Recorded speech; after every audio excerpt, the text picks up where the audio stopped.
Hey guys, welcome back to my YouTube channel. Namaskar bondhu সকল মই মোৰ YouTube চেনেললৈ পুনৰবাৰ আপোনালোকক স্বাগতম জনাইছো।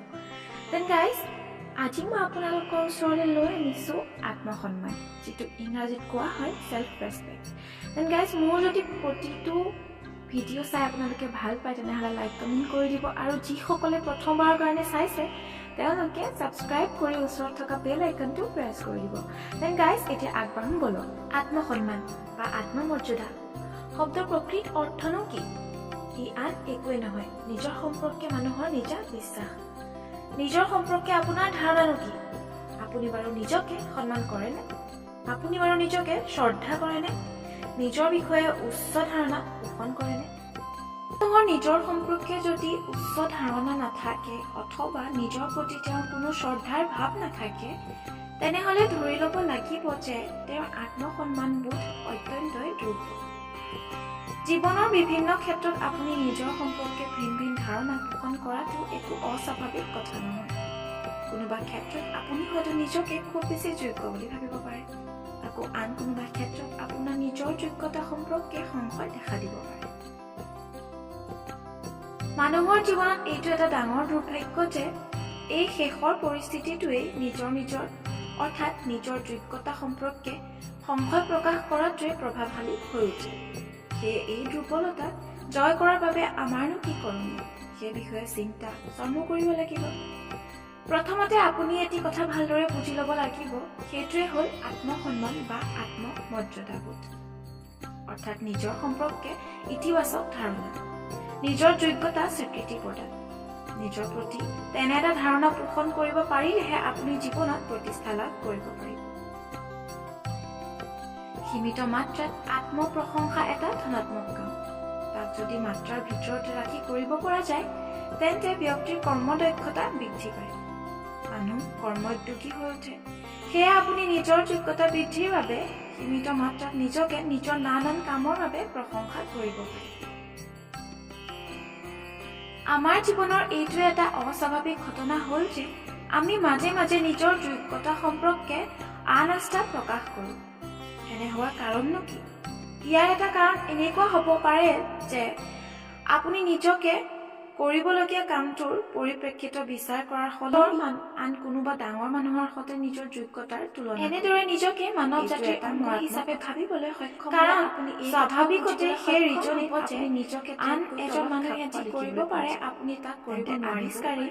আনহাতে আপোনাৰ মনত নেতিবাচক চিন্তাৰ প্ৰভাৱ বহুতেই কৰিব নোৱাৰিব পাৰে। নিজকে পুতৌ কৰিব ধৰণৰ কিবা নিজৰ প্ৰতি আপোনাৰ মৰ্যাদা বা নোৱাৰাৰ দ্বাৰা কোনো ব্যক্তি শ্ৰেষ্ঠতৰ বা নিকৃষ্টতৰ নাযায়। স্খলন পাৰ্থক্য মাথোন ইমানখিনিতেই যে কোনো ক্ষেত্ৰত ইজন সিজনতো আমাৰ কথা এই সমস্যাৰ পৰা মুক্তি লাভ কৰাটো দুজোপা গছকে বাছি এই দুজোপা গছৰ মাজত ধৰক। অৱশ্যে তাৰ বাবে আপুনি এটা মনত ৰাখিব লাগিব যে প্ৰত্যেক মানুহৰে নানান ধৰণৰ গুণ। আপুনি পৰ্বতৰ এজন মানুহে নিজৰ মাজত থকা কিবা এটা গুণ আনৰ মাজত দেখিলে তাৰ বাবে হিংসা কৰিবলৈ আৰম্ভ। ইয়াৰ ফলত আপোনাৰ মনত বাৰু নিজে হীনমান্যতাত পাইন গছ জোপাতকৈ সেই বিশাল ৰেড উইড জোপা বেছি মহত্বৰ।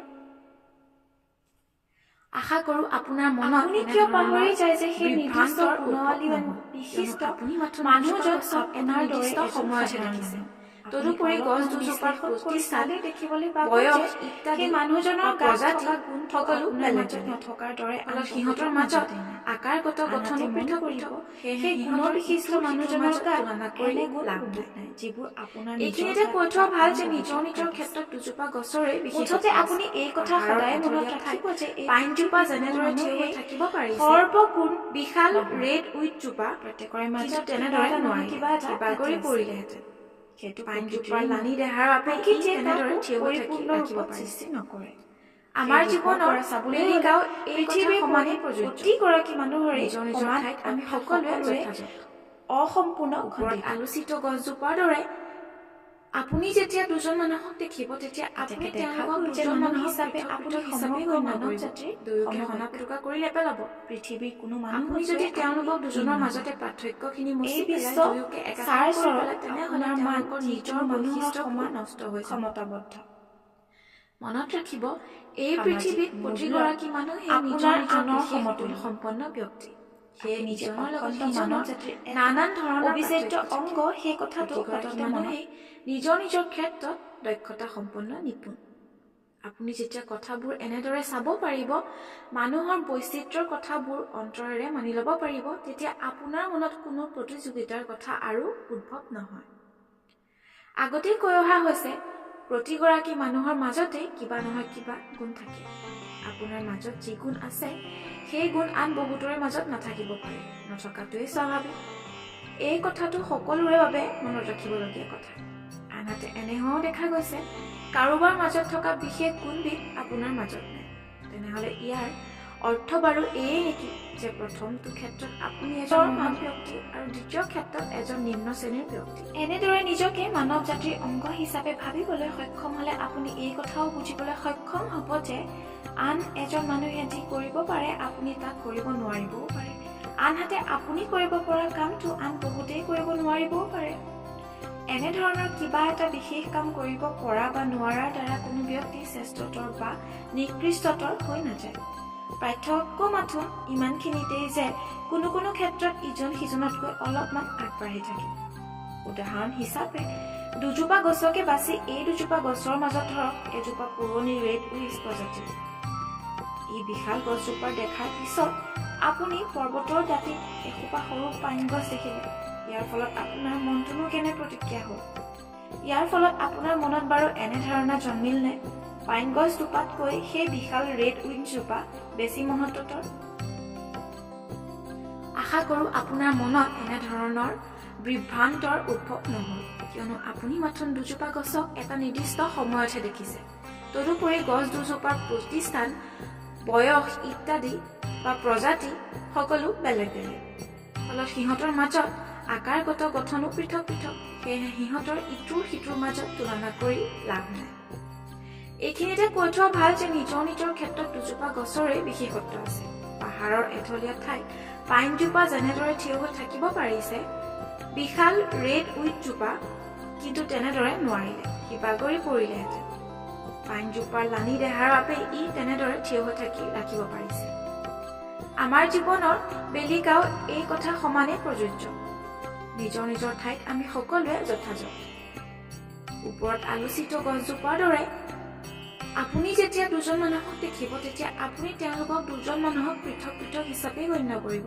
দুয়োকে সনা পুতুকা কৰি নেপেলাব আপুনি যদি তেওঁলোকক দুজনৰ মাজতে পাৰ্থক্যখিনি মুচি পেলাই দুয়োকে একাকাৰ কৰি পেলাই তেনেহলে তেওঁলোকৰ নিজৰ বৈশিষ্ট্যবোৰ নষ্ট হৈ যাব মনত ৰাখিব এই পৃথিৱীত প্ৰতিগৰাকী মানুহেই নিজৰ নিজৰ বিশেষ গুণ সম্পন্ন ব্যক্তি সেয়ে ইজনৰ লগত সিজনৰ নানান ধৰণৰ পাৰ্থক্য থাকে নিজৰ নিজৰ ক্ষেত্ৰত অন্যান্য ব্যক্তিসকল মোতকৈ কিমান বেছি গুণৰ অধিকাৰী কথাবোৰ এনেদৰে চাব পাৰিব মানুহৰ বৈচিত্ৰ্যৰ কথাবোৰ গুণ আছে সেই মানি ল'ব পাৰিব তেতিয়া বিকাশ সাধন কৰি জীৱনৰ বাটৰ কথা আৰু উদ্ভৱ নহয় সেই গুণবোৰৰে জীৱনত আগতে কৈ অহা হৈছে প্ৰতিগৰাকী মানুহৰ মাজতে কিবা নহয় কিবা বিশ্লেষণ কৰক আৰু এনে কৰিব পাৰিলে জীৱনটোক সেই গুণ আন বহুতৰ মাজত নাথাকিব ভাৱে নথকাটোৱেই স্বাভাৱিক এই কথাটো সকলোৰে বাবে যদি আপোনালোকে ভাল পালে তেনেহলে লাইক এনেও দেখা গৈছে কাৰোবাৰ মাজত থকা বিশেষ গুণবিধ আপোনাৰ মাজত প্ৰথমবাৰৰ কাৰণে মোৰ চেনেলটো চাইছে অৰ্থ বাৰু এই